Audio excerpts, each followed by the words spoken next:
ایک آدمی عمرہ کرنے کے لیے آیا تھا. جب وہ شخص مدینہ منورہ سے واپس آیا تو عمرے کا احرام نہیں باندھا.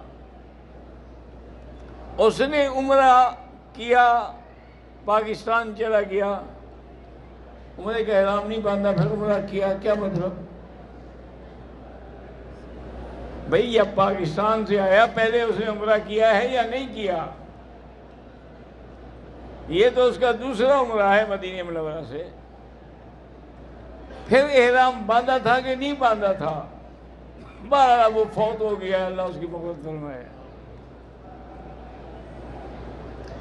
میرے والد عبد الرحیم صاحب مرحوم کی مغفرت کے لیے اور ان کے قرض کی ادائیگی کے لیے اللہم اغفرہ وارحمہ وتجاوز عنہ کوشش کیا کرو کہ اپنے والدین اقربا فوت ہوں اور ان کے ذمہ قرضہ ہو تو قرض ادا کیا کرو.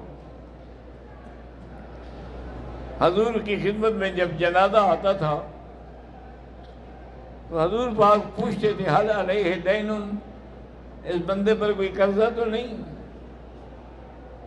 اس کے وارث کہتے حضور قرضہ تو ہے.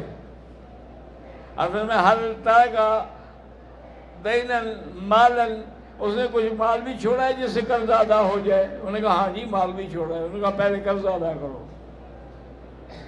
اگر وہ کہتے کہ اس کے پاس قرضہ تو ہے لیکن کچھ بھی نہیں چھوڑا، حضور فرماتے صلو علیہ، تم جا کے جنازہ پڑھو بھائی پر، میں جنازہ نہیں پڑھتا جس کے اوپر قرضہ ہو.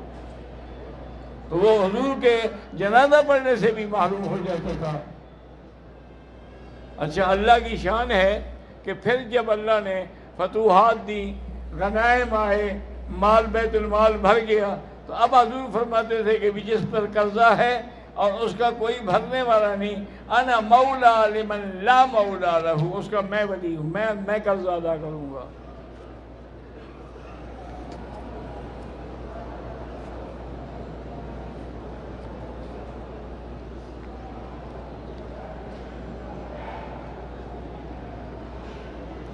بھائی آپ الحمدللہ قرآن مجید کی تلاوت کرتے ہیں، نمازوں کا اہتمام کرتے ہیں، ہر روز 1 گھنٹہ درود پاک اور 1 گھنٹہ استغفار کرتے ہیں، اور میں نے جو صلاۃ الحاجہ بتلائی تھی وہ بھی آپ پڑھتے ہیں. لیکن میرے رزق میں ابھی تک تنگی ہے، رزق میں فراخی پیدا نہیں ہوئی. ایک بات یاد رکھو کہ نہ ایک صحابی نے حضرت عبداللہ ابن عمر سے پوچھا تھا کہ حضرت کیا وجہ ہے کہ پہلے لوگ بیمار ہوتے تھے فاتحہ پڑھ کے دم کر دیتے تھے ٹھیک ہو جاتے تھے، اب ہم سارا قرآن بھی پڑھیں تو ٹھیک نہیں ہوتے. انہوں نے فرمایا اللہ کے بندے، قرآن بھی وہی ہے، فاتحہ بھی وہی ہے، زبان کہاں سے لے آؤں؟ وہ زبانیں کہاں ہیں؟ اس لیے اس کا مطلب ہے کہ تم سب کو صرف پیسوں کے لیے پڑھ رہے تھے، کہ تمہیں ابھی تک اسی رزق کا فکر ہے. کبھی رزق کا خیال کر کے بھی نہ پڑھا کرو، اللہ بغیر خیال کر دیں گے. یرزقہ من حیث لا یحتسب.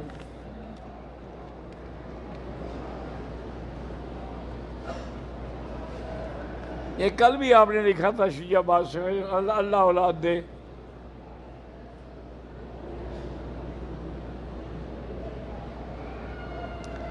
میرا بیٹا خواجہ ظفر حیات کہتے ہیں 2 بیٹے ہیں، مغرور ہیں، تو ان کے لیے 2 رکعت نماز پڑھ کے ایک تسبیح قل هو اللہ احد سورت پڑھ کے دعا کیا کرو، انشاءاللہ ٹھیک ہو جائیں گے.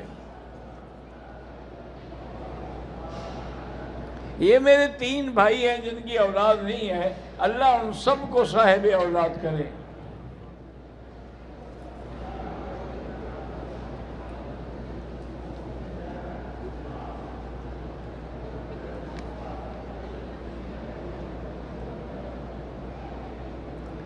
غیر معتبر روایات اور اس کا فنی جائزہ نامی ایک کتاب ہے جو حضرت مفتی طارق خان نے، جو حضرت سلیم اللہ خان کے شاگرد تھے، ان نے لکھی ہے.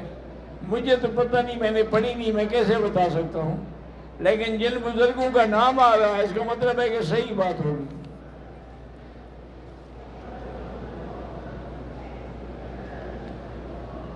احرام کی حالت میں اگر شہوت آ جائے یا شہوت والی باتیں بندہ کر بیٹھے، بہرحال دم تو نہیں پڑے گی، لیکن صدقہ خیرات بھی کریں اور توبہ بھی کریں۔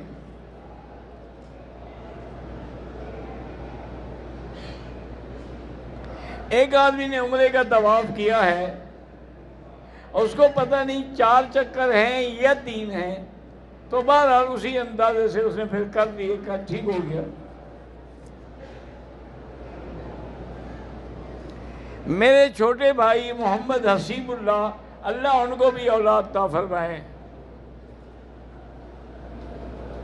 میرے لڑکے نے اسجد احمد نے قرآن پاک حفظ کرنا شروع کیا ہے، اللہ اس کو کامیاب حافظ بنائے۔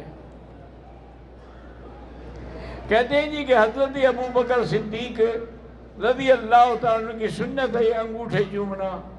یہ جو ہمارے عاشق ہیں نا 14ویں صدی کے، وہ یہ دلیل دیتے ہیں کہ بھئی انگوٹھے چومنا جو ہے وہ حضرت ابو بکر صدیق کی سنت ہے۔ میرا بھائی گزارش یہ ہے کہ ایک یوں سمجھے دے دیکھیں، اب سب کو نظر آ رہا ہے کہ نہیں آ رہا؟ تو صدیق والی بات صرف تمہیں نظر آئی ہے اور کسی صحابی کو نظر نہیں آئی، کسی صحابی نے نہیں کہا۔ پھر اگر حضرت صدیق کا عمل ہوتا آپ کا کیا خیال ہے کہ صحابہ چھوڑ دیتے، وہ نہ کرتے؟ ایک دوسری بات یہ ہے، اللہ کا قرآن کیا کہتا ہے کہ یا ایھا الذین آمنوا صلوا علیہ وسلموا تسلیما، میرے مدنی پر صلاۃ و سلام بھیجو، کہ اللہ فرماتے ہیں کہ انگوٹھے چومو۔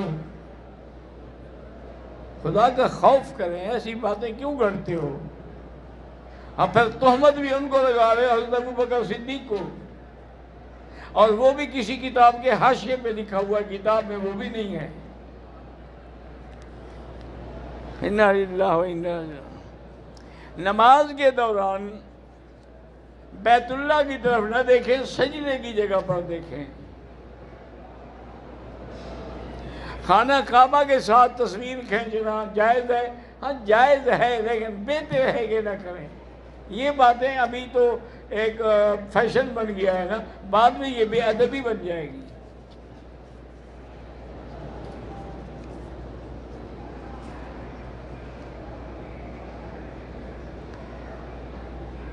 رفیق کے بیٹے کی عمر 9 سال ہے، اس بیچارے کی نظر چلی گئی، اللہ اس کو شفا عطا فرمائے۔ آج ہی میں پڑھ رہا تھا کہ پاکستان میں ہی کسی کمپنی نے انجیکشن بنایا ہے آنکھوں کے علاج کا، وہ جو جس کو بھی لگاتے وہ پہلے ٹھیک تھا، تب اندھا ضرور ہو جاتا ہے۔